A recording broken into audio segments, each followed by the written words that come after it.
Hello everyone. So every one of you might be knowing that how difficult it is to get a Kuwaiti driving license. So I will be explaining the license process to you in this video. So let's get started.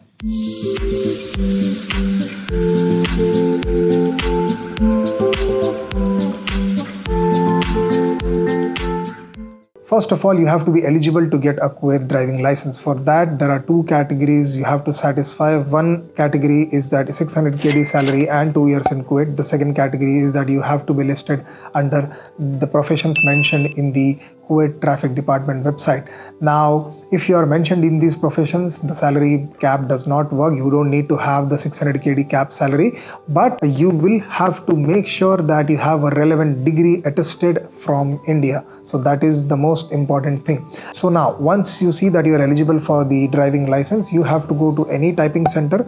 You have to carry your work permit where your salary is mentioned and your profession is mentioned, your degree which is translated into Arabic as well as attested on all 4 different attestations from India. So this is the sample of all the attestations which you have to get it done in India. You can pause the video and check it. Once you go to a typing center and tell them that you are applying for a Kuwaiti driving license, they will be checking all these documents and they will type a particular document and give it to you. They will type all this Arabic information which is relevant to the license process and they will give you the document. Now once you have this document, you will have to go to the BLS center which is in Fahil. You have to take the token and then they will call you at the counter. They will ask you to get 2 stamps. One is the MOFA stamping, one is a different stamping which is done by the BLS team itself. BLS stamping you will have to do, which will cost around you 7 to 8 KD, and one is MOFA stamping. They will ask you whether you want to do it yourself or you want them to do it. So make sure that you do it yourself, because MOFA you just need to go to the Ministry of Foreign Affairs department and then get a stamp. It will take just 5 or 10 minutes and it is just a 5 KD stamp. The BLS center will also tell you when to come back to them to receive the stamping, or you can choose stamping to be posted to your place. So you give them the address, they will post it to your place. If you choose that option, it will be getting delayed for 2 or 3 days more.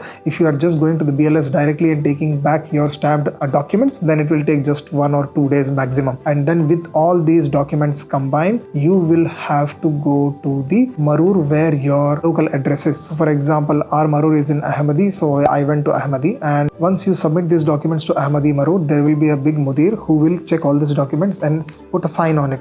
Once the signature is done, you will have to go for an eye test. So the eye test is at a different Marur which is nearby to Ahmadi Marur itself. You go to eye test. If you are wearing specs, inform them that you are wearing specs. They will just check your documents and they will initiate your eye test. The eye test is similar to the eye test which usually doctors do when they give you specs. So it's very similar to that. You just go there and the eye test will be done. If you wear specs, they will just make a small symbol on your card that you are wearing a specs. If you are not wearing specs, then the symbol will not be there. So it's not a problem. The eye test will be done within 5 to 10 minutes maximum. Once your eye test is done, the eye test department will stamp your documents and give it back to you. With all these stamped documents, again you have to go back to your local Marur and then the officer will check all your documents. Usually they ask the mandub to come along, so make sure that you have your company mandub along. That helps with the communication because they know better Arabic, and also it's a representation from your company, so which is very much helpful while doing this process. So the mandub will come with you. The big mudir who is sitting there, he will be checking all your documents. He will be stamping your documents and giving you the first appointment date along with your istamara. So there is an istamara paper which you can see on the screen,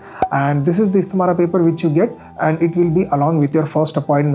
Now once you have your first test appointment, you will have to make sure that you take 2-3 classes as to how you park your car in reverse. That is the basic test which is done with all the people who are going for the driving license test. This license test which I am talking about is a light vehicle driving license test. It's not for the trucks or it's not for the pickups. It's not for the bulldozers or any other cars. It's for just a normal car which we drive on a daily basis. You will usually get the test date within a week or 2 of the day since you get your istamara. Once you get the date, you have to make sure that you practice well. There will be 2 tests on that day. One is a theoretical test, one is a practical test. Theoretical test example is on the MOI website. You can give the test yourself and check your knowledge. It's a 20 mark test, so you have to make sure that you score better than 17-18 marks. So it is a free test which is on the MOI website. You can take multiple tests and try as much as you can so that you increase your knowledge, and when you enter the test on a final day, you can clear the test. So once you get the istamara, after 2 weeks you will get your test schedules. These 2 tests will be there on that day, so make sure in these 2 weeks you practice well on the theoretical test as well as the practical test of reverse parking your car. There are different organizations who help you with the driving and help you to reverse park your car, so you have to choose the best option possible. We were able to use the Alia driving school, which is located far away in Jehra. They have a very similar setup to the Marur, which is there in the testing center, so that really helps us to make sure that we are driving properly and clear the test on the final day. So once your test date comes, a different test spot is there for Ahmadi people. So for everyone it might be a different place where you need to go. So that is a complete different setup where you need to visit. You need to give your papers to the counter where the policeman is sitting. He will check all your documents and he will ask you to come inside for the theoretical test. Theoretical test will happen on a touch screen, so you will have to just touch the answers whichever you feel are relevant and the next question will come up. Once the test is finished, the marks will be displayed on your screen and that marks will be written on your document. So the mudir, the policeman, will write the test marks on your document and give the documents to you.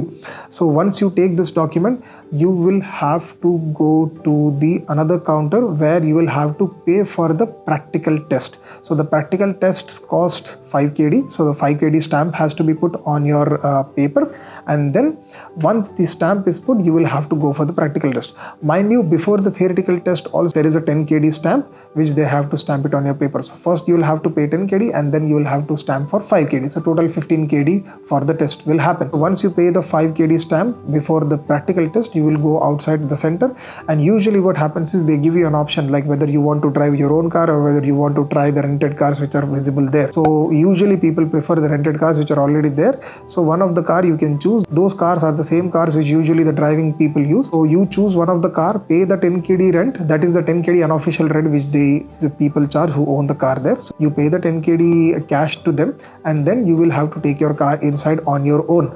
You take your car inside on your own, and then there is a complete arena of different places where you will need to park.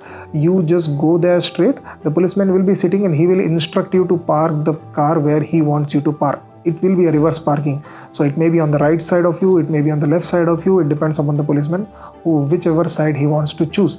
So he will choose a side and he will ask you to park. You will park the car properly, that means you will pass. Usually it is very difficult to park the car properly. Even for me it was very difficult. Make sure you practice well and park the car properly.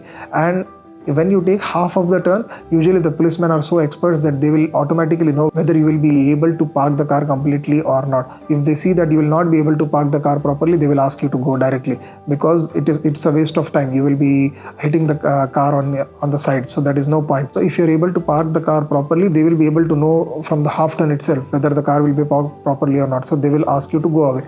So once you go away, and then the tension begins. So usually everyone whom I have spoken to were only on halfway and then they were asked to leave. So we don't know whether we would have been able to park the car properly or not. Only the policeman knows. So once you leave the arena, and then there is a waiting area inside where they ask you to wait. So you start waiting and then you just hope for the best. In the waiting area, they will be calling your name, and then when you go near to the counter, they will be telling you pass or fail. So if you fail, they will just tell you that you have failed the exam. So you will have to redo your exam and you have to reschedule your appointment from your own. You will not need to go to the policeman to reschedule your appointment. You will have to reschedule it yourself online, which is available. If you pass, they will give you another paper which you can see here. It will show that you have passed the test. If you have received this paper, you are very lucky. Congratulations. Take all these papers and go to the local Marur where you visited for the first time. Now once you visit there, they will be asking you to go to a topmost mudir where he will check all the documents and he will put his own sign. So once he signs the document, you go to bottom and there is one more policeman who will check again your documents and he will put a sign as well.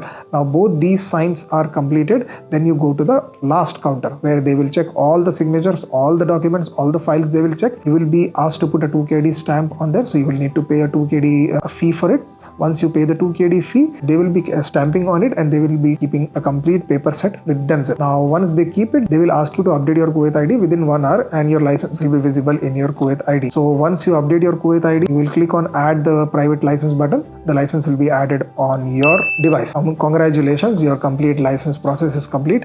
Nowadays they are not issuing physical cards because a lot of people have used them illegally. So they are only giving e-cards which is visible on your Kuwait ID. And also this license has only 1 year validity. Earlier licenses used to have 3-year validity. Now they only have 1 year validity. So this is the complete process from start to end for getting your Kuwait driving license. I wish you all the best and I hope you get your licenses soon if you are eligible. And for more information like this, follow me on TikTok and Instagram and subscribe to my YouTube channel. Thank you and have a nice day.